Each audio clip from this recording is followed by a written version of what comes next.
जय बोलो देवादिदेव 1008 श्री भगवान महावीर स्वामी की जय जय जय।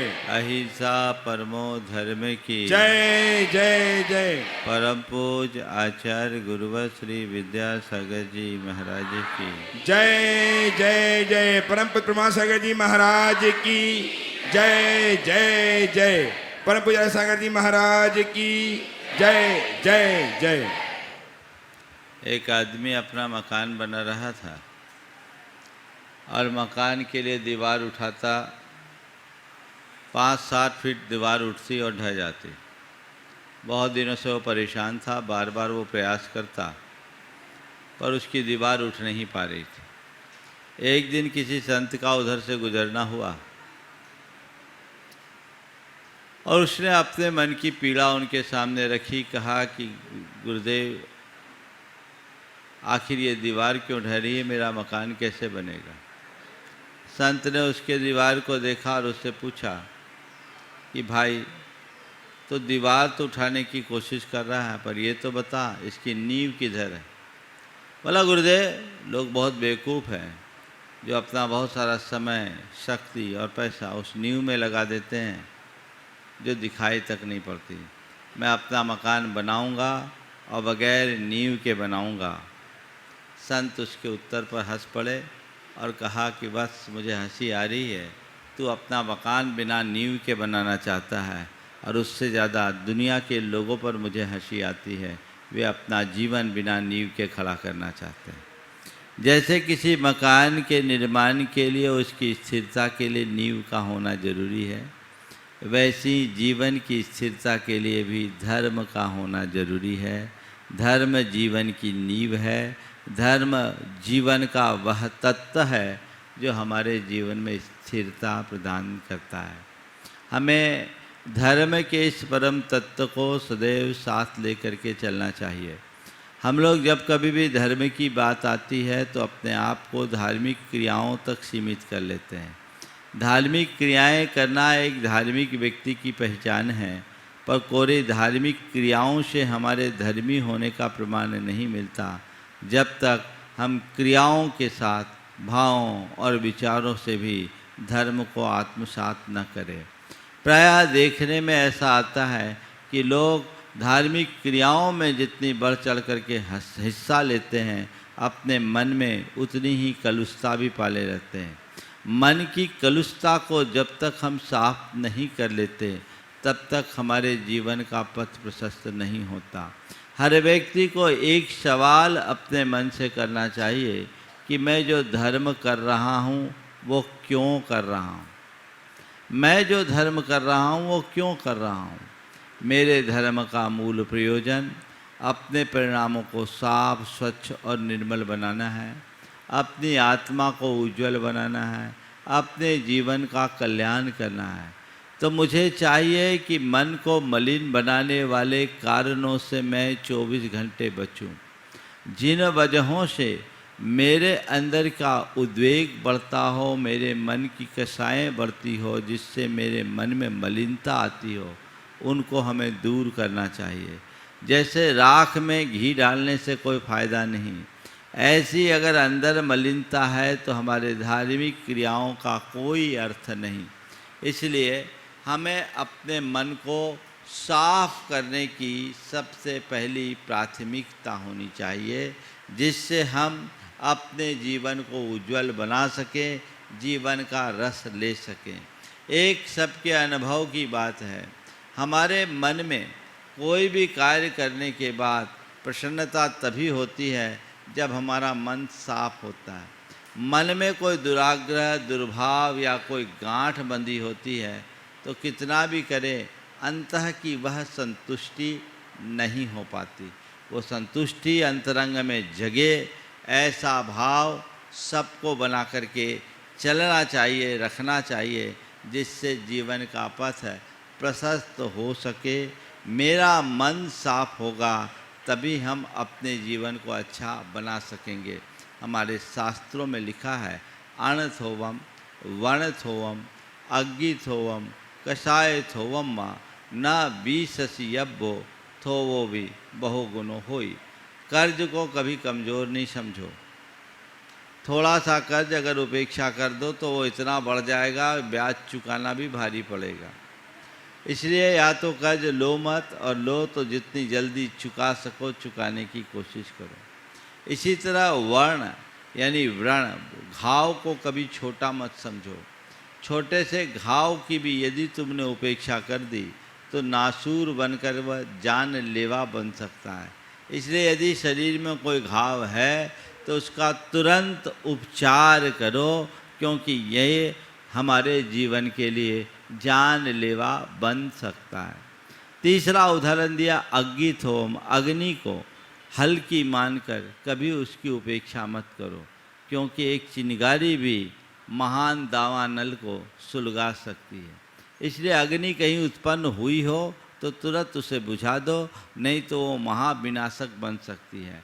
तो अण यानी ऋण को थोड़ा, वण यानी घाव को थोड़ा, फोड़े को थोड़ा, और अग्नि यानी कषाय को कभी, अग्नि यानी अग्नि को कभी कमज़ोर नहीं समझो। इसी तरह कषाय थोवम, अपने मन की कषायों को कभी कमज़ोर मत समझो। एक जीवन का सिद्धांत बनाओ, मेरा हृदय सबके प्रति निर्मल हो, मेरे मन में किसी के प्रति किसी भी प्रकार की कोई गांठ न बने, क्योंकि ये गांठ न जाने हमें कितने जन्मों में उलझाएगी। पारसनाथ भगवान के चरित्र को जब हम पलट कर देखते हैं तो पाते हैं कि कमठ का एक तरफा बैर 10 भवों तक पारसनाथ के पीछे लगा और वो अपना पतन करता रहा। तो मन साफ स्वच्छ होना चाहिए, और जब मन स्वच्छ होता है तो सब बातें अपने आप में अच्छी होने लगती है। ऐसी स्वच्छता का ध्यान सबको रखना चाहिए। आज बिहार के इस क्रम में हम नवादा में आगमन हुआ है। नवादा बगल में गुनावा है, वह सिद्ध भूमि है, और हम सब के लिए ये एक प्रसिद्ध तीर्थ भूमि है। प्रतिदिन देश भर के अनेक श्रद्धालु इस धरा पर आते हैं। ये तीर्थ भूमि में आकर के पूजा भक्ति करके अपना पुण्योपार्जन करते हैं।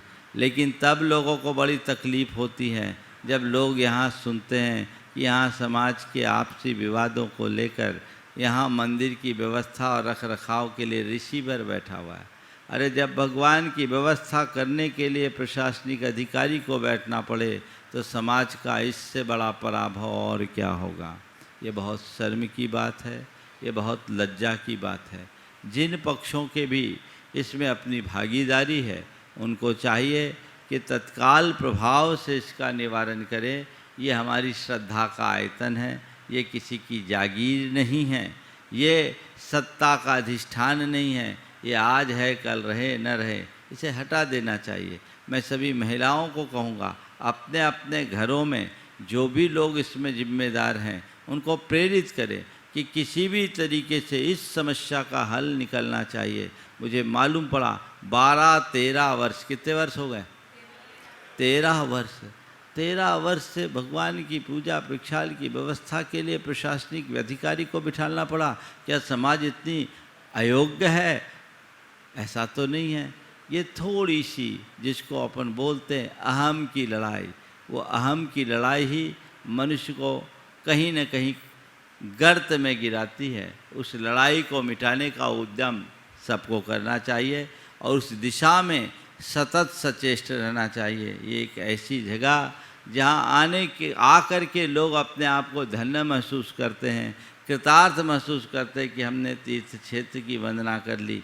वहाँ रहने वाले लोगों की अगर अंदर की स्थिति ऐसी हो तो ये बात ठीक नहीं।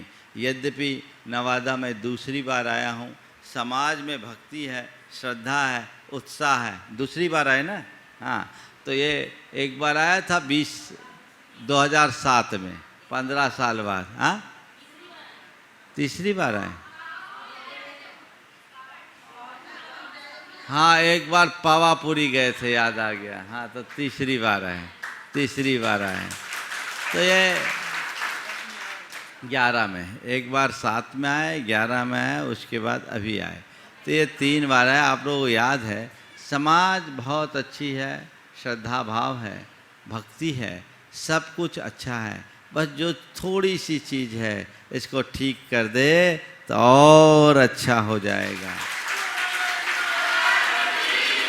और यह प्रयास करना चाहिए। मुझे उम्मीद है लोग इन बातों पर मंथन करेंगे और मंथन करके कोई समाधान मूलक हल निकाल पाएंगे। ऐसा हल निकालेंगे तभी हमारा जीवन सफल होगा।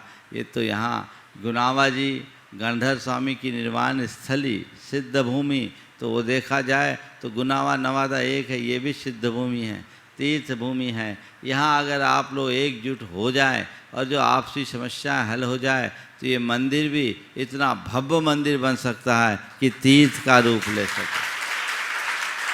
यहाँ पर्याप्त जगह है, व्यवस्थाएं हैं, केवल पहल करने की देर है।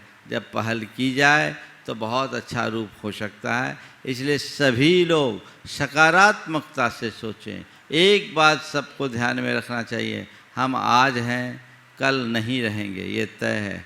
लेकिन ये मंदिर, ये क्षेत्र, ये भगवान हमारे आने के पहले भी थे और जाने के बाद भी रहेंगे। हमें भगवान को देखना है ताकि उनकी सेवा पूजा होती रहे और यहाँ आने वाले लोग पुण्य का उपार्जन करते रहे।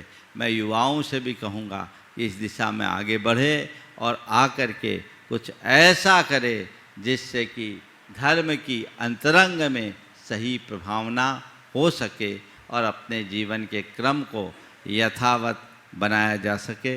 अभी आज यहाँ आए हैं, यहाँ से हम लोग पावापुर के लिए गुनावा जी होते हुए पावापुर के लिए प्रस्थान करेंगे। जैसी सूचना आप सबको दी गई है, 3 तारीख को पावापुर का कार्यक्रम है। उस बीच अभी आप लोगों के बीच हूँ, निश्चित कोई ना कोई रास्ता निकल सकता है।